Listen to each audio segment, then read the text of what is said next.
It's free will the next time. You must have known we're coming back because I called it free will the first time. Last time we talked about how free will is supposed to play a role in explaining why there is evil in the universe, and I suggested a way that we could overcome that idea. This time I want to discuss whether there is any such thing as a will at all. That is to say, can you explain human activity without reference to any will? We're talking philosophy. Now, to recap, I suggested last time that I don't think there is any such thing as a free will. We looked at two roles that free will is supposed to play. One as regards responsibility, another as regards how the possibility of free will affects the problem of evil. And I think I suggested alternative views that presented the idea that the will could be free without being as restricted in the manner that historically people have thought it. Now I want to suggest that there's just no such thing, that we can explain human activity without any resorting to something called will. I know some of you will be familiar with studies that have indicated that the human body begins actions before the human brain registers these actions. That is to say, it seems like our hand moves, then our brain goes, oh, our hand should move. Well, peace. I don't know how far I trust those. Besides, there are other people who say, no, that's not right at all. I don't care. What we're going to be looking at today is Occam's razor. William of Occam proposed that in order to find the best explanation, you were looking for the simplest explanation. How he put it, more or less in English, is do not multiply entities beyond necessity. And as I say, that boils down to the simplest explanation is the best. Why make the world more complicated than it absolutely has to be? The question is, if we can explain all human action without any need to refer to the will, why would you want to posit the existence of a will? Well, I've got an answer to that, but more importantly, I hope I have a demonstration we don't need it. Well, like so many problems that want to multiply entities, we do know that there is a class of action that only requires one entity. That's namely the living, breathing human being. There's a whole class of actions which human beings carry out that they do not have to will. Now, what am I saying when I say something has to be willed? I'm trying to suggest that it requires some element of intention in order for it to come about.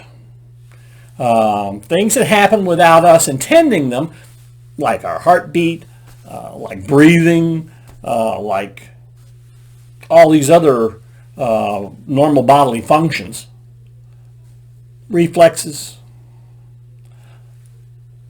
speaking off the cuff, saying and doing things we don't really mean to do. Anything which is essentially not conscious effort on our part is obviously not willed. We do not intend it. We do not choose it. It has nothing to do with our will. Well, I'm going to suggest very little seems to require will in order to carry it out. Many of our normal functions we find that we carry out without having intended.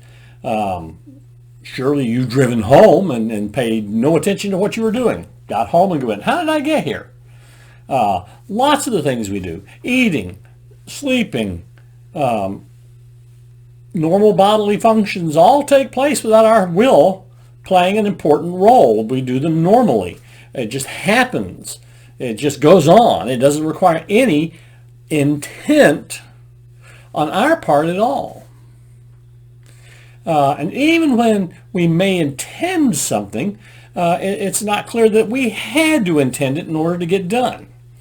The only time we seem to talk about will is when we've done something that we either approve of mightily or disapprove of entirely, and then we talk about having inadequate willpower.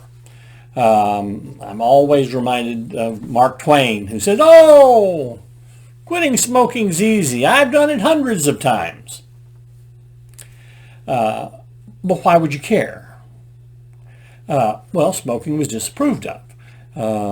His doctor probably told him it would be better for him if he quit smoking. Certainly it was smelly. He didn't seem to care what kind of cigars he smoked, and it bothered people around him. So he would quit. But he didn't quit. And why didn't he quit? What failed? Well, someone would say, well, he didn't have enough willpower. Anyone who thinks Mark Twain wants for willpower hasn't given any thought to the effort that had to go into writing his many novels, short stories, essays, editorials, and speeches. They've never been completely aware of the insane, what you might call willpower, that went behind his attempts to create an automatic typesetting machine. Unaware of his struggle against the great social force of the day, colonial imperialism. Or do not know that he pushed himself through illness and discomfort and family stress in order to complete a worldwide tour at the age of 60 to pay off creditors he had no legal obligation to pay off. Does this sound like a man without willpower? Now someone else might say, well, he didn't really want to quit, so he didn't really try. Again, how can you read his mind and know that? What if he did mean to? I mean, haven't you wanted to break a habit or start a habit and found that it was hard to break or hard to get started? And when you did break the habit or you did get started on the new program, what changed? I mean, did you exercise your will so that it got stronger? Or did surrounding conditions change? We might mention another one of my favorite authors, Dashiell Hammett. Hammett, about 5-10 years before he died, was assured by his doctor if he did not quit drinking, he would not live out the year. And the doctor says, so I don't expect to see you next year for your annual exam. Hurt Hammett's feelings enormously. Hammett stopped drinking that day, did not have another drink. I hear conflicting reports. Some people say ever again. Others say not until when he'd been diagnosed with cancer and was going to die of something else anyhow, so the whole drinking thing didn't matter. But under any circumstances, put it away entirely. Despite having been a regular drinker, I mean, sometimes a very hard drinker, but, someone who had alcohol. He quit. What changed? Wasn't anything in him. What changed was the circumstances. What changed was the environment he was in. What changed was the outcome. External forces, or at least if not external, not provoked by him, not intended by him. Again, we've all told ourselves, if I don't quit this, I'm going to die. I mean, take me. I am overweight. Depending on how you want to calculate it, somewhere between 50 and 80 pounds overweight. Does this sound like something I chose to do? I stay overweight. Does that sound like something that I'm willing myself to do? You say, well, you're not willing yourself to lose weight. How do you know? Do you know what I go through? Do you know what I do? You have a weak will. I think most people will tell you I do not have a weak will. I do not want for energy to make changes in my life or in the world around me. Again, people will happily tell you that. So what's the problem? It's not willpower. It's the whole collection of motivations, the whole collection of pressures and tensions between things. It is the environment, not my will. That's true for me. That's true for you. That was true for Hammett. It was true for Twain. True for all of us. It's not us. It's not us. What do I mean when I say that? I mean it's not some missing power, some missing force in us. Instead, it is a synergy of forces that are embedded in us. I'm not going to call them external, but I'm also not going to say they're something we have control over. Why do you like vanilla rather than chocolate, or chocolate rather than vanilla? Is that something you have control over? I don't think so. It's been suggested to me many times, and by many writers, you believe what you believe because you believe it. Try believing something that you don't believe now. Try believing the opposite of what you believe now. Try believing something different than what you believe now. You believe in the divine? Well, try believing in a different divine. I'm just going to believe in a different divine tomorrow than I believed in today. It won't happen. You can't do it. It's the total integration of all the events and effects that have gone into making you who you are. You have little or no input into the situation, and I suggest none. That is to say, there is no you separable from this body of effects, this forward-moving collection of causes that is the product of something which you, however you want to constitute you, have no control over. So why do we want to hang on to this concept of will? So we see that normal activities don't require will. Again, it's not that there isn't any presence of mind in any of these actions, but we don't need the presence of mind in these actions. We do them mechanically. We do them without intent, without vision. We just go forward and perform them.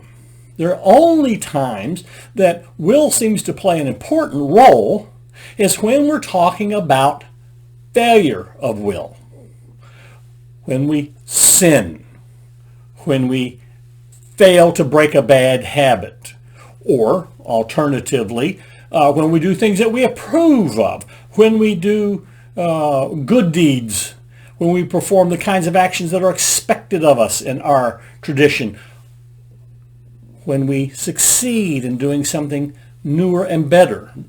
Put that in quotes. So will appears to be important when we want to pass moral judgment. And that's it. It's that responsibility thing again. If you didn't will it, you're not responsible for it. But as we've seen in the examples of the football play, where my choosing something isn't what's important, it's my causal effect. We say, all right, well, your will is part of the causal effect. But it isn't. The same events don't depend on how hard I want them. What makes a difference is the circumstances surrounding the change or lack thereof. I mean, how would you strengthen a will? How would you exercise it?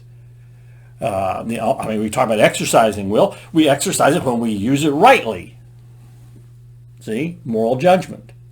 That's all we can offer. The whole importance of will lies not in explaining human behavior in the specific cases of normal life, but rather when we're trying to pass judgment on someone, either to condemn them or praise them. But we can condemn them or praise them anyway with no will present at all. Why multiply entities without necessity. And I submit to you that the morality you want to put into a situation need not require the presence of will. As always, this is intended more as a conversation point than a proof. This is hardly a finished paper, but rather trying to get you and me to examine our ideas more critically. The whole notion of will. I mean, the one other great vision of will, of course, is the anthropomorphization. Anthropomorphizing we do to all living things or all actions in the world.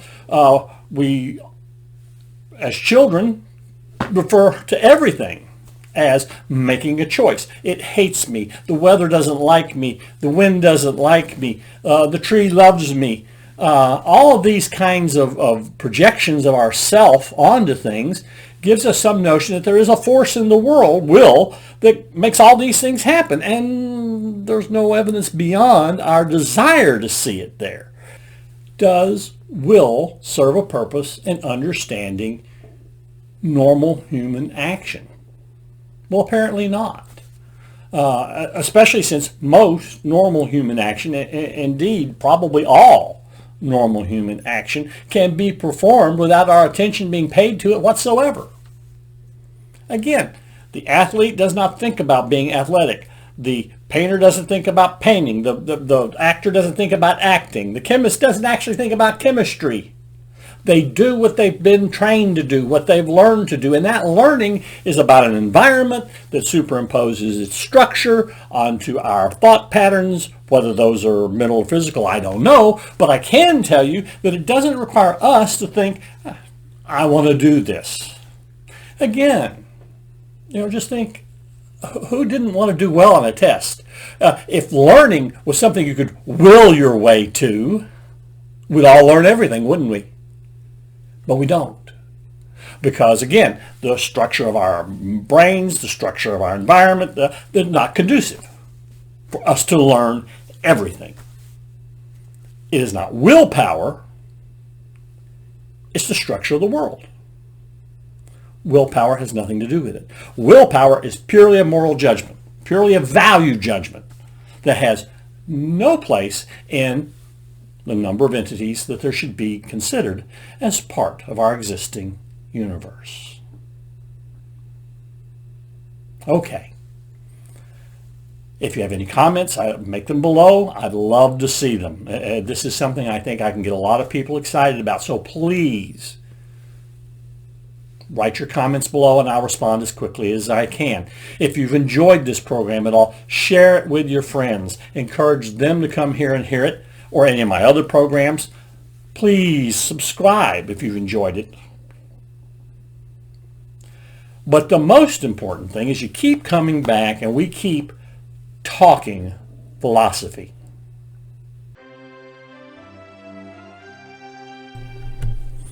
Special thanks go to George Hales, executive producer. If you want to be part of the support team, please go to patreon.com/talkingphilosophy for more information.